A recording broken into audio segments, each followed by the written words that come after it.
What's up, guys? Jay, MorninAfterKill, and I'm back here on the Borderlands pre-sequel, and today I want to talk about something it's been bugging me on the back of my mind since yesterday. So, yesterday, it was leaked through the Xbox 360 achievements that the next DLC to be released for Borderlands the pre-sequel is going to be called the Holo-Dome. Now, in a video yesterday, I speculated that it might be a mix between Moxxi's Underdome and Digistruct Peak, since this game is a mix of both Borderlands 1 and Borderlands 2. It seems pretty likely that they would take both horde modes from Borderlands 1 and Borderlands 2, stick with the theme of the game and mash them together, and that's what you get, is a Holo-Dome.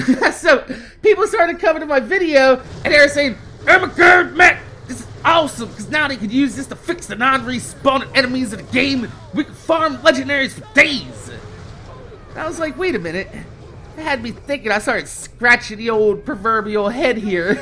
So, if you remember back to Borderlands 1, in Moxxi's Underdome Riot, after you cleared some waves, you would be tasked with fighting a boss wave. Now, the bosses would spawn on the stage under Underdome, and it would be a random boss from the game that you had to fight, because Borderlands 1 didn't really have, like, quote-unquote, guaranteed drops for each enemy. You just kind of fought badasses, and badasses had a chance of dropping legendaries. So it seems like a lot of people are thinking that the Holo-Dome is going to follow the same pattern of fighting a bunch of scrub mob enemies and then allowing us to fight random bosses from within the game inside of a boss wave. And as much as I would love to see that, you gotta wonder, did Gearbox and 2K purposely make the mini bosses that drop legendaries not respawn, so they had a reason for people to want to buy the season pass? What? So, alright, let's look at it like this. At this point, we all know that the season pass is going to contain every bit of DLC that the pre-sequel comes with. Gearbox has made that very clear prior to launch. So, it makes sense that if you're going to buy one bit of DLC in this game, you should probably buy the season pass, since each bit of DLC is going to be $10 a pop. At $30, you buy 3 DLCs, whatever comes next, you get for free, right?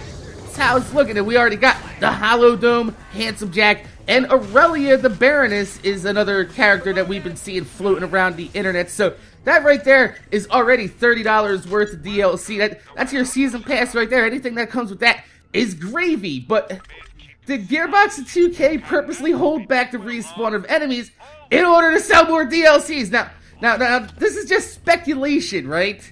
There's no way of knowing exactly what the Holo-Dome is right now or how it's set up. But I'm saying is, if this DLC follows in the same direction as Moxxi's Underdome and allows us to refarm these mini-bosses randomly, then I'm going to say that it's a very good chance they knew the non-respawning of mini-bosses was a problem before launch, and instead of fixing it, they thought, why not just build a DLC to fix the problem and try to sell some more copies of this old season pass here?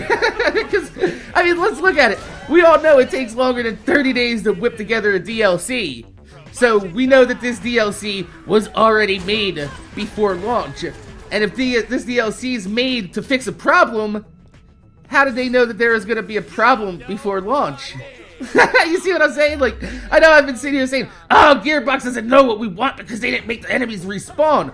Maybe they actually do know that we want to farm, and they're taking advantage of it and trying to put together a DLC to fix it. So, I mean, let's look at it. The fact that mini bosses respawn and hasn't been fixed yet causes concern for alarm right now, because we've already seen fixes to the Big Thumper, the Shooting Star, Nish's legendary class mod. They're balancing the game. I have no problem with that. But let's just say that the respawn of the mini bosses has already been fixed by people using Cheat Engine on the PC in their own game. So I'm sitting here thinking, if somebody at home can figure out how to fix their own game with a third-party program, then surely the developers who have access to the actual entire engine of the game and being able to modify it can do that, right? Of course they can! But why should they? When they can pretend that they're working on, oh my god, this is such hard work! And they just release a DLC that band-aids the problem. You wait a month until after everybody buys that DLC, and then you plop a patch on us with respawn and mini-bosses after everybody's already bought a DLC. It's just a copy of a DLC that most everybody I know already hates. Cough, cough, Moxie's Underdome. I was just thinking, man, is this just a DLC to band-aid a problem right now? I feel like they might have had a little bit of prior knowledge to this mini-boss respawning problem. So I want to know your comments down below. I want to know what you guys are thinking. You guys think that they're gonna use this as a way to fix the mini-boss respawning problem right now until they, you know, quote-unquote, we've come up with a fix that's not going to come out until like a month after this DLC. I want to let you guys know in the comment section down below. Tell me, you guys think that this is going to happen, and this is the way that things are going down. So, my name is Jay, MorninAfterKill. Make sure you guys rate, comment, subscribe. I want to thank you guys for watching. If you could leave a thumbs up on the video, I'd highly appreciate it because it gives me motivation to make more videos for you motherfuckers and watch my motherfucking videos. Does this mean that I'm not excited for the Holo-Dome? No. Of course I'm excited. Any bit of DLC that's released for this game, I'm excited for, but I don't like to see DLC being made to fix a problem that can actually be fixed without the DLC, but they're not fixing it because they want this DLC to sell, and we already know that horde modes aren't very popular inside of Borderlands, so, yeah. So, tell me in the comment section down below what you think. Do you think this is the way it happened? Do you think this is the way it went down? Or do you think that I'm just being a dickhead? And I should just enjoy the DLC. Because I'm going to enjoy it either way. I just put my tinfoil hat on, that's all. So, my name is Jay, MorninAfterKill. Thanks for watching. And I'm going to see you guys later.